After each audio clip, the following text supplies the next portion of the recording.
I always wondered what it felt like to be the golden child in a family, to be admired by your parents, surrounded by relatives without having to try too hard. But I never had the chance to experience that. In their eyes, I was nothing more than a shadow, a failure not good enough to be acknowledged. Meanwhile, my brother Henry was the shining star, the pride of the family, even though, in reality, he was just a braggart thriving on empty praise. We grew up in a small town in Ohio where everyone knew each other's business. My reputation as the kid with no future stuck with me from an early age, while Henry was cherished like an invincible warrior. From the start, my parents placed Henry on a pedestal. He played football in high school, scored a few touchdowns, and suddenly became the pride of the entire family. And me? I was the dreamy-eyed kid who preferred books over sports competitions. My father, Richard, was the kind of man who spent his life working tirelessly but never expressed his true feelings. He woke up at 5 a.m., drove to the construction site and returned home in silence, only muttering a few grumbles if dinner wasn't ready. He never hit me, but his silence was sometimes more terrifying than words. My mother, Eleanor, was a different story. She lived by traditional values. A model mother molded by the expectations she had been taught since childhood. To her, a real son had to be strong, have a family, and succeed in the way she deemed right. And Henry was the perfect embodiment of all those standards.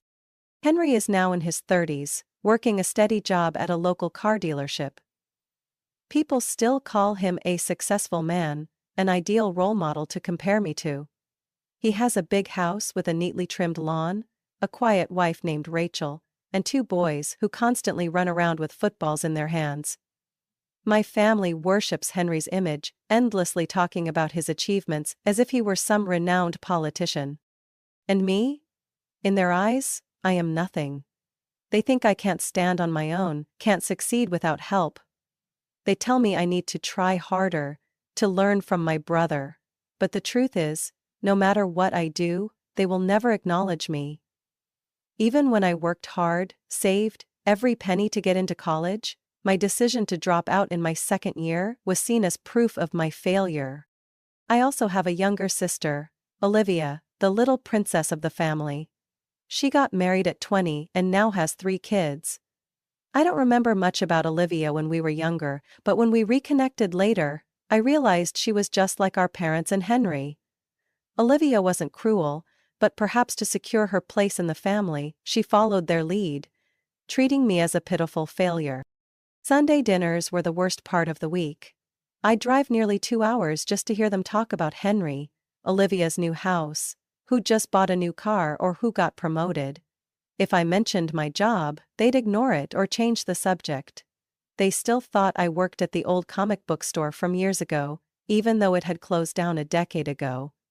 And Henry, as always, would pat me on the shoulder and say in that grating voice, "Mela, you need to have a plan for the future. You can't keep drifting through life like this."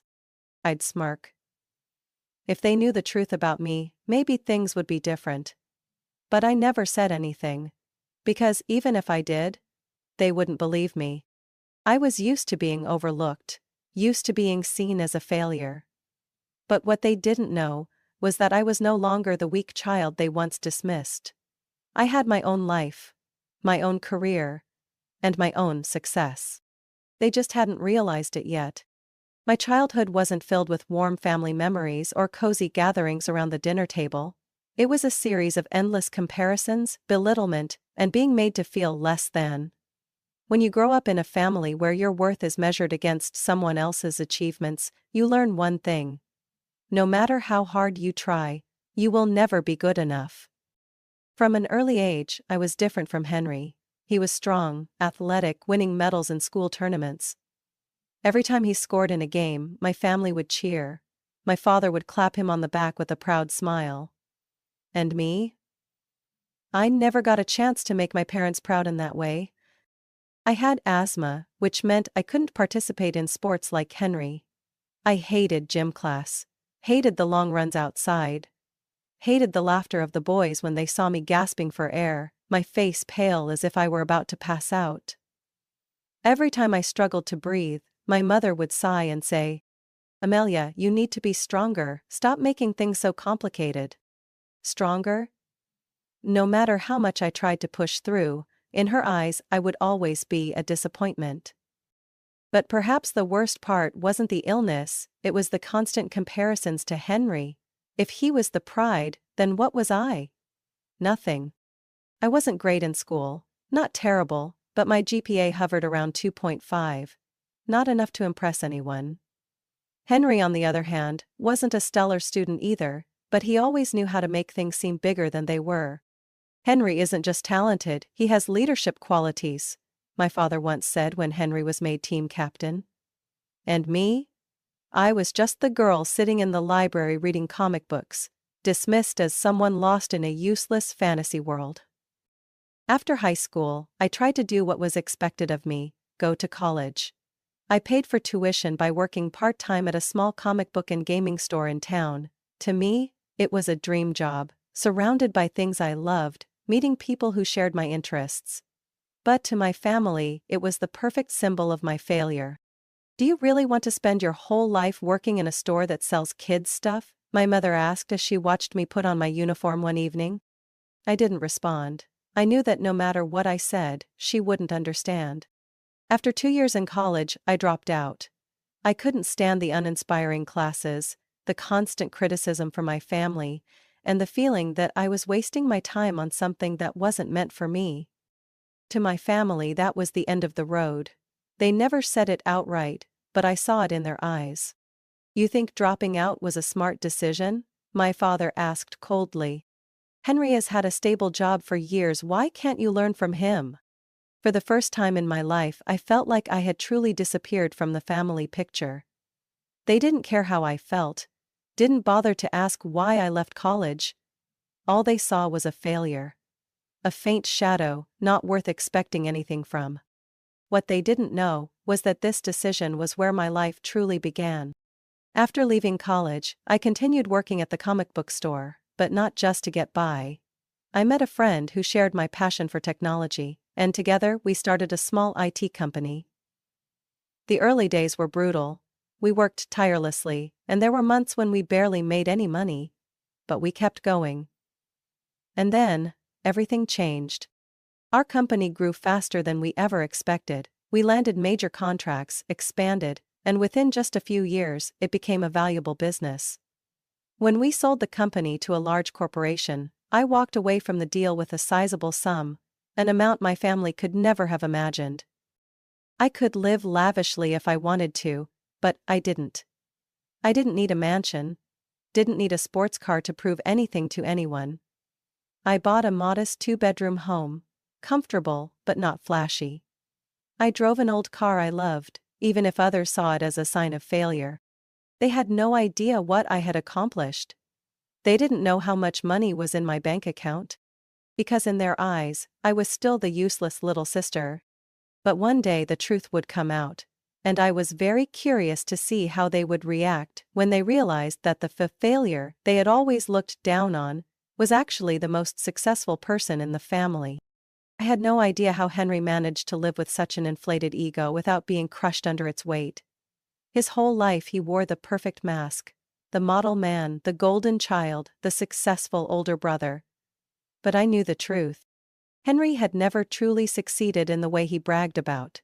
He might have fooled our parents, might have convinced the whole town that he was some role model, but I had always seen the cracks in the facade he built. And then, one day, that facade crumbled. I had no idea Henry had hired a private investigator to track me. He had never hidden his contempt for me. But paying someone just to prove I was a failure? That was new. I found out by accident. One day I received an alert about unauthorized access to my credit reports. I worked in cybersecurity. I wasn't unfamiliar with the signs of a personal investigation. Someone had been digging too deep into my financial records, and I knew this wasn't a coincidence. It didn't take long to trace it back. The detective agency Henry hired wasn't careful enough to cover their tracks completely. With just a little effort, I found out who had commissioned the investigation. And when I saw Henry's name, I wasn't even surprised. He had always been searching for proof that I was a failure. But this time, he had only hurt himself. I wasn't sure how prepared Henry was to face the truth, but I was certain he didn't expect the outcome he got. Instead of uncovering that I was still the useless little sister working at some comic book shop, the investigator he hired unearthed the entire truth. I wasn't a failure. I wasn't struggling. I wasn't some loser clinging to the past. I was the co-founder of a successful tech company. I had over $1 million in assets. I owned a beautiful home in a desirable neighborhood, and most importantly, I didn't need my family's approval. Whether Henry liked it or not, the information made its way to my parents. For the first time in my life, I saw them look at me differently. Not with disappointment. Not with the constant frustration they always seemed to have whenever I showed up at family dinners. But with shock. They no longer looked at me like a daughter who needed help. They no longer saw me as an embarrassment. Suddenly, I had become someone worth noticing. "Amelia, why didn't you ever tell me about your success?" my mother asked with an awkward smile, as if she was trying to act happy for me. I shrugged. "Did you ever care?" My father, the man who had never shown much emotion, looked unsettled. He cleared his throat and nodded slowly. "You've done very well." That was probably the first compliment I had ever received from him in nearly 30 years of existence. But the most interesting reaction didn't come from my parents. It came from Henry. Henry couldn't accept the fact that I, the little sister he had always looked down on, had become more successful than him. At the next family dinner, he tried to reclaim his dignity. "My sister is very talented, but selling cars is a great career too." He folded his arms, trying to sound confident. "In fact, just last month, I sold the most expensive car at the dealership." No one reacted. My mother was still busy processing the numbers she had learned about my assets. My father remained silent as usual. And Olivia, my younger sister, simply stared at Henry without saying a word. But Henry didn't stop there. "My house was recently appraised higher than expected. And I have a solid financial plan. I might even invest in real estate." I couldn't help but laugh. He was scrambling, desperately clinging to anything that could maintain his status. I met his eyes, steady and unprovoked. "Are you sure about that, Henry?" He froze. I tilted my head. "Because from what I know, you have 3 unpaid mortgages, outstanding tax debt with the IRS, and your credit score is plummeting." The silence in the room became suffocating. Henry's fists clenched, his jaw tightened. I could see the flicker of rage in his eyes, but he couldn't do anything about it. For the first time in my life, I had a voice. And Henry knew it. No one in my family truly understood what it felt like to have your privacy violated, but I did. Henry hiring a private investigator to dig into my life wasn't just an insult. It was a clear declaration that he had never seen me as a person with real worth. To him, I was still the failure he needed to expose, so everyone would see that I wasn't worth admiring. He was wrong. And I was going to show him. I hired the same detective agency he had used to turn the tables on him. I wanted to know if Henry was as perfect as he always claimed to be. The results exceeded my expectations. When I walked into my parents' house that Sunday evening, the atmosphere in the dining room was different. My mother busied herself with the casserole, my father silently read his newspaper as usual, and Henry sat with his arms crossed, wearing a smug expression like he had just won an important game. I knew why. He thought he had won, that now that my parents knew I was wealthy, I would be pulled back into the family circle, expected to share what I had. I pulled out my chair and sat down, keeping my face neutral, but inside I was fully prepared for the storm ahead. Dinner began the same way it always did, with stories about Henry. "Your brother just hit his highest sales target this month," my mother announced proudly. "Really?" I replied with a small smile, casually placing a piece of meat on my plate. "That's impressive, Henry. Quite the achievement." Henry shot me a wary glance. I had never shown interest in his bragging before, and I was sure he sensed something different tonight. Everything went exactly as I expected. After a while, Henry couldn't hold back anymore. You know, Amelia? He leaned forward, smirking. Money isn't everything. What matters is reputation, the respect a man earns in society. I set my fork down and looked up at him. Oh? And how's your reputation doing? Henry frowned. What do you mean?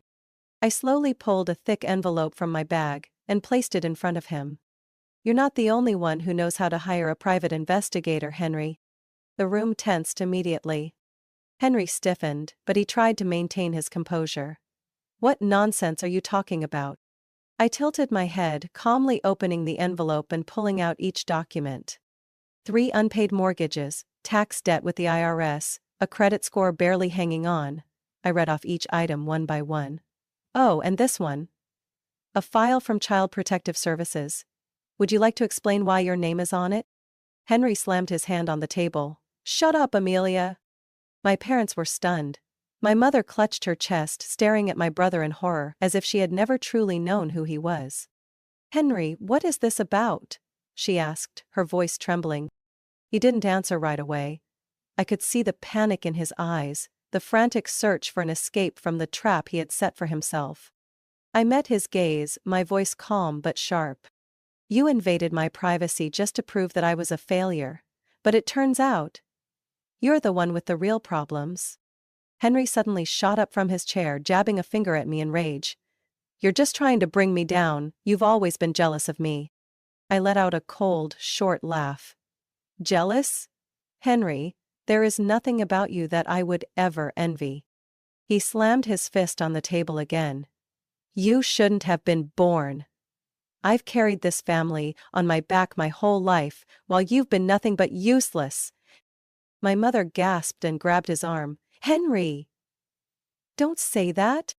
For the first time that evening my father spoke. Both of you, calm down. But it was too late. Henry's fury had completely erupted. He turned to my parents, his voice shaking with anger. You've never been fair. Never, he shouted. Why is it that the moment Amelia shows up with some money, you suddenly change your attitude? What about me? I did everything right. I got married, had kids, built a career. And now you're all worshipping her? A heavy silence filled the room. For the first time, I saw my parents truly at a loss for words. And I knew then that things would never go back to the way they were. I drove away from my parents' house that night, my mind spinning with too many thoughts. There was no music playing from the radio like usual, no street noises distracting me. Just a suffocating silence, wrapped around me along with a truth that had always been there. One I had never dared to fully face. My parents had never truly loved me. They loved the idea of a child who could bring them pride, wealth, and admiration from society. They loved the image of a perfect family more than they loved the people within it. And now, when they realized I had money, their attitude shifted instantly. Not because they suddenly saw my worth, but because I had something they could use. Since childhood, I had always been the target of favoritism. Henry could do anything and still be forgiven, while, no matter how hard I tried, I was always pushed to the sidelines. I remembered the times he shoved me to the ground when we were kids, the punches thrown when no adults were watching, the times I was humiliated in front of his friends. And my parents? They never protected me. They told me it was just kids playing around, that I should toughen up, that Henry was only trying to make me stronger. But that wasn't guidance. That was abuse, disguised with weak excuses. And now, as Henry stood on the edge of his own downfall, they were terrified. Not because of what he had done, but because, for the first time, the truth about him could no longer be hidden. I had spent my entire life trying to make them see me, but tonight, I realized I had never truly existed in their eyes. And it was time for me to stop trying. I woke up the next morning feeling a strange sense of relief. It wasn't joy, nor satisfaction. Just the simple, undeniable feeling of having set down a burden I had carried for 30 years. I no longer blamed them. I no longer sought their approval. And more importantly, I no longer let them have control over my life. I picked up my phone and sent a message to my mother. "Mom, I won't be coming to Sunday dinners anymore. I need space to process everything. When I'm ready, I'll reach out." I didn't expect an apology from her. And as expected, her reply was short and dismissive. "You're overreacting, Amelia. Family should come first." I didn't respond. I simply set my phone down and went on with my day, letting her words roll off me. But I knew this wasn't over. I knew my parents wouldn't let this go. And I needed to prepare myself for what was coming next. 3 days later, I sat across from my therapist, Dr. Bennett. I had been seeing her for years, but for the first time, I felt the need to lay everything out. "They only want me now because I have money," I sighed, crossing my arms as I sank into the familiar chair. Dr. Bennett nodded slowly. "And how does that make you feel?" I was silent for a moment. Then, I let out a small, bitter laugh. "Honestly, relieved. I don't have to prove myself to them anymore." She tilted her head, observing me. "Then what's still making you tense?" I took a deep breath. "I know they won't leave me alone. They'll keep trying to pull me back in, keep manipulating me with that fake sense of family love. So what do you want to do?" I looked her in the eye, and for the first time in my life, I knew the answer. "I'm going to set boundaries. I won't let them use me anymore." I started changing the way I interacted with my family. I no longer responded immediately to my mother's guilt-tripping messages.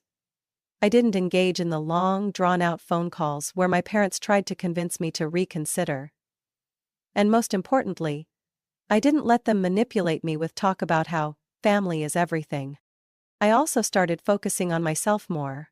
I spent time enjoying the life I had built for myself. I surrounded myself with people who truly respected me. People who didn't need me to prove my worth through money or success. And for the first time in my life, I felt free. I knew there would be hard days ahead. I knew Henry wouldn't accept defeat easily. That my parents would keep trying to pull me back into their orbit. But this time, I was ready. I had spent my whole life trying to earn their approval. But now, I didn't need it anymore. I didn't need them to define my worth. And that was what truly mattered. I couldn't remember the last time I had felt truly free. Maybe it was when I was very young, before I realized my family's favoritism, before I understood that no matter how hard I tried, I would never be valued like Henry. But now, I was taking back control of my life. One step at a time.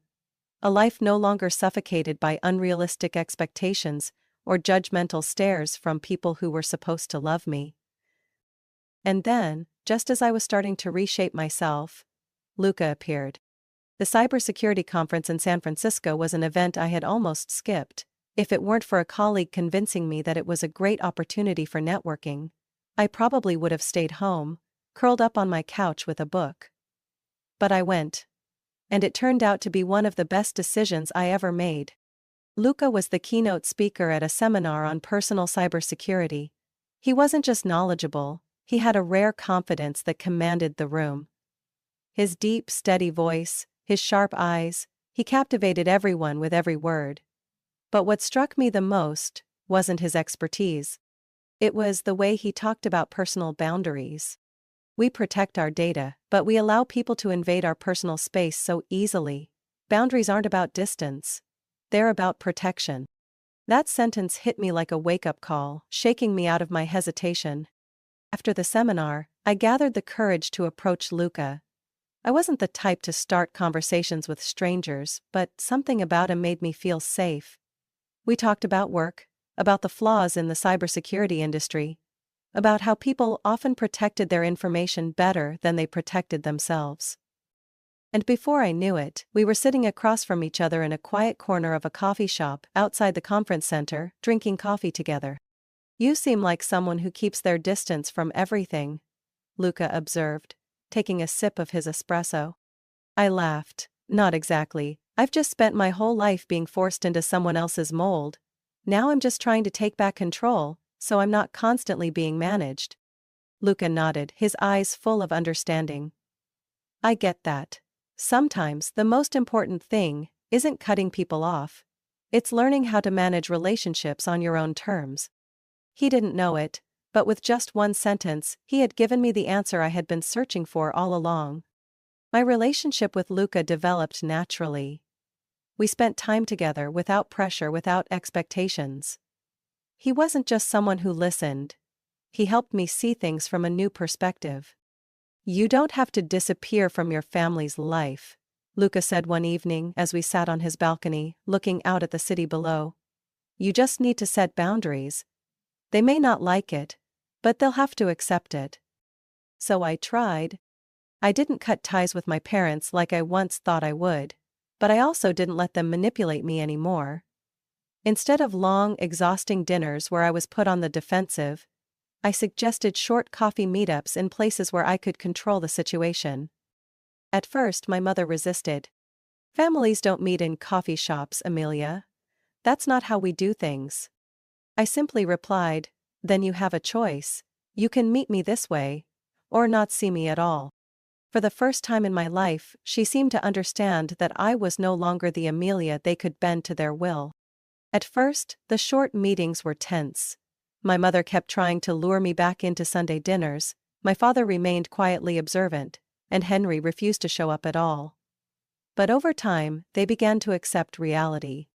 The conversations became shorter, with fewer criticisms, no more forced questions about marriage, no more meaningless comparisons to Henry. And the most important part? I no longer felt suffocated.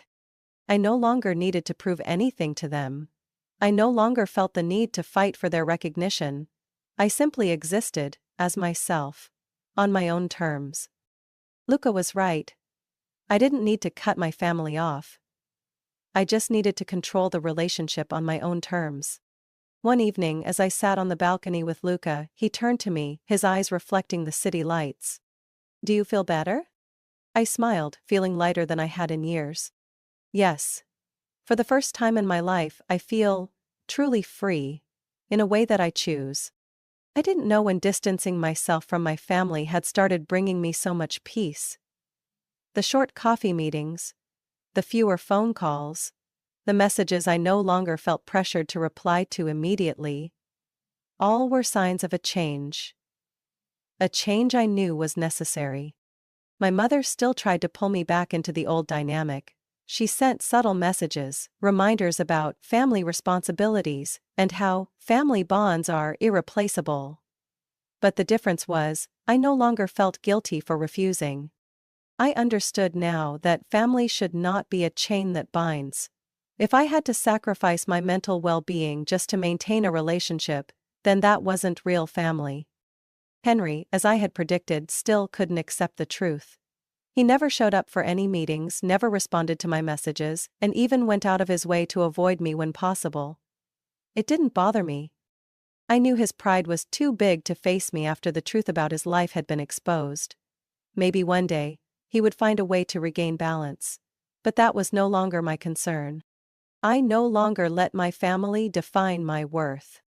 My life moved forward, but this time, I wasn't walking alone. Luca and I spent more time together, and with each passing day, I realized he understood me better than anyone ever had. Not because he tried to change me, but because he accepted me exactly as I was.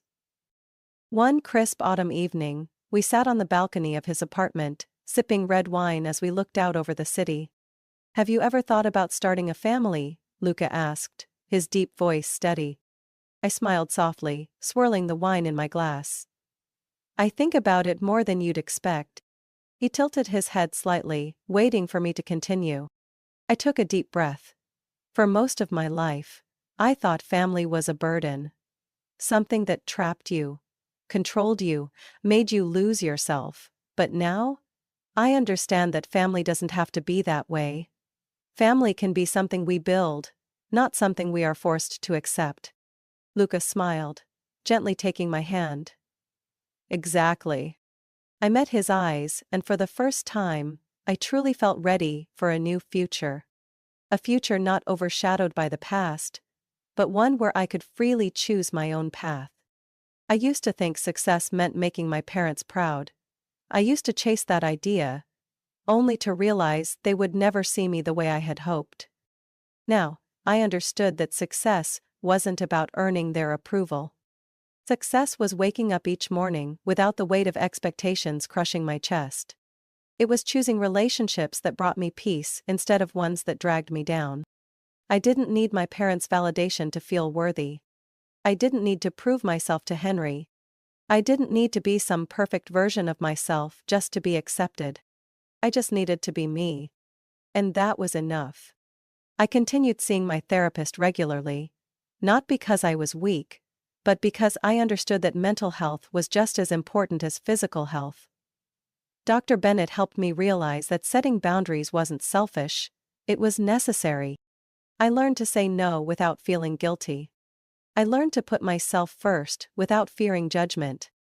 I learned to love without letting others take advantage of my kindness. And most importantly, I learned to keep moving forward without looking back. I still kept a certain distance from my family. I was no longer the daughter who showed up every Sunday, sitting through empty lectures or being compared to Henry. But I didn't disappear entirely either. The coffee meetings continued, but I no longer let them affect me. I expected nothing from them, and because of that, I no longer felt disappointed. I wasn't sure what the future would hold. I didn't know if Henry would ever change. I couldn't say for certain that one day my mother would truly accept me for who I was. But I knew one thing. I was living the life I chose. I had a career I loved. I had an incredible partner. And for the first time in my life, I felt free. As I sat next to Luca in a small cafe on a late afternoon, my hand wrapped around his, I knew I was no longer the Amelia of the past. I was no longer the child seeking approval from people who never truly cared. I was myself. And that was more than enough. Amelia's story is not just about breaking free from family control, it's a lesson in self-worth. In reality, many people find themselves trapped by family expectations and manipulation, forgetting that true happiness doesn't come from external validation, but from inner peace.